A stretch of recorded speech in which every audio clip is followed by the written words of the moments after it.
Hello viewers, আমি রায়হান হোসেন। আজকের টিউটোরিয়ালে আপনাদেরকে স্বাগতম জানাচ্ছি। আজকের টিউটোরিয়ালে আমরা দেখব কিভাবে ড্রপবক্স অ্যাকাউন্ট ক্রিয়েট করা যায়। তো ড্রপবক্সটা কি, ড্রপবক্সের সুবিধাটা কি আমি আপনাদের আগেই বলে দিই। ড্রপবক্সটা হলো একটা আপনার অনলাইন স্টোরেজ, যার মাধ্যমে আপনি আপনার হাজার হাজার তথ্য ইনপুট করে রাখতে পারেন। এক্সাম্পল, আপনি আপনার কোনো personal file, picture, document, video, audio সব কিছুই রাখতে পারেন। তো চলুন আমরা আজকে দেখব কিভাবে ড্রপবক্স অ্যাকাউন্ট ক্রিয়েট করা যায় এবং তার ব্যবহার করা যায়। আমরা ব্রাউজারে যাব, ব্রাউজারে গিয়ে লিখব dropbox.com। dropbox.com লিখে যদি আমরা গুগলে সার্চ করি, তাহলে দেখেন আমাদের ড্রপবক্সে চলে গেছে। যেহেতু আমরা আমাদের অ্যাকাউন্ট নিয়ে আমরা সাইন আপ করতে লাগবে, অবশ্যই মাস্ট বি, তারপরে আমরা এটি ব্যবহার করতে পারবো।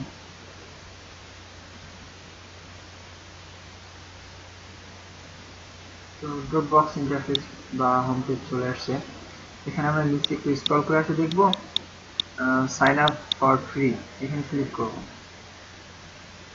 Sorry, sign up for free বলতে আপনার এখানে নাম, ইমেল আর পাসওয়ার্ড দিলেই আপনারা এখানে ক্লিক করতে পারবেন। তো আমরা পাসওয়ার্ড নাম দিয়ে দিই,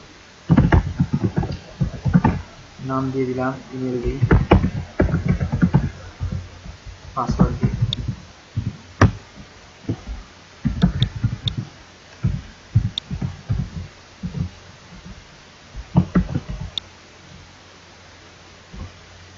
আই অ্যাগ্রি, ড্রপবক্স থেকে আমি অ্যাগ্রি করে দিলাম। দেন আমরা সাইন আপ ফর ফ্রিতে ক্লিক করব।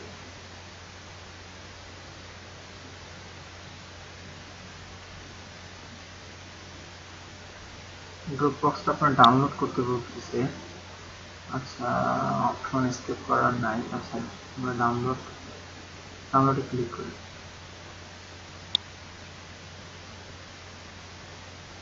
আচ্ছা, রিস্টার্ট দ্য ড্রপবক্স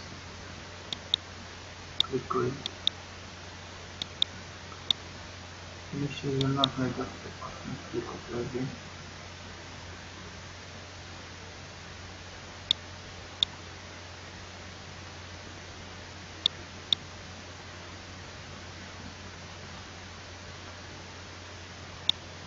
আমরা এখন সাইন ইন করি।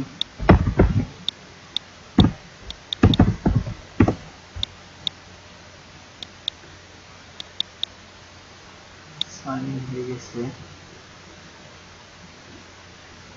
সেটা সাইন ইন হয়ে গেছে অটোমেটিক। আপনি এটা উইন্ডোজ কেটে দিয়ে dropbox.com এ যাবেন, তাহলে দেখা যাচ্ছে, দেখেন আমাদের ড্রপবক্স অ্যাকাউন্টটা ক্রিয়েট হয়ে গেছে। এই নামে আমি খুঁজছিলাম, রায়ান। তো আপনারা এটাকে এখন কাস্টমাইজ করবেন। নতুন একটা জিনিস করছি, এটাকে তো অবশ্যই সুন্দর করে সাজাইতে লাগবে। তো এই আপনার ইউজার নামের এই কর্নারে ক্লিক করলে আপনি দেখেন এখানে কি বলছে, এই মেইল অ্যাড্রেসের কত 2 GB জন্য আপনাকে ইউজ করছেন। এটা আপনার প্রথমত 2 GB থাকে, আপনার স্টোরেজ 2 GB পর্যন্ত আপনি ফাইল রাখতে পারবেন। কিন্তু হ্যাঁ, এখানকার আরও অনেক অপশন ইউজ করে আপনি 2 GB কেন, হাজার হাজার জিবি করতে পারবেন।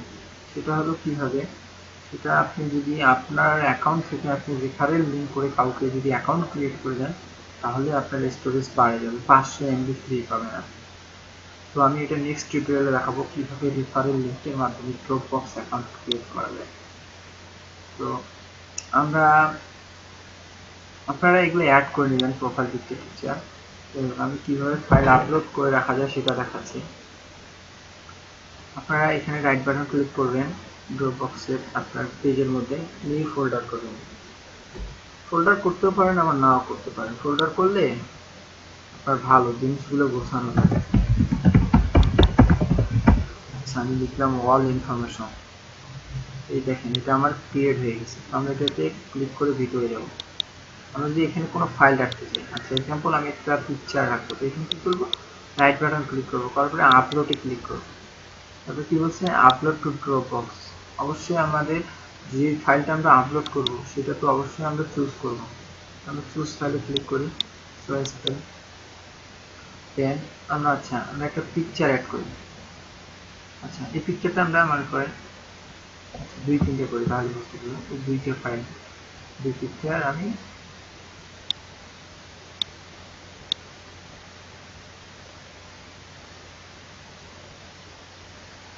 দুটো পিকচার সিলেক্ট করে ওপেন করব।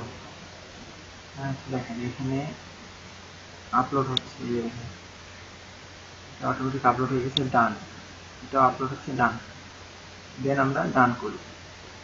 তো দেখেন আমাদের এই পিকচার দুটো এখানে অ্যাড হয়ে গেছে।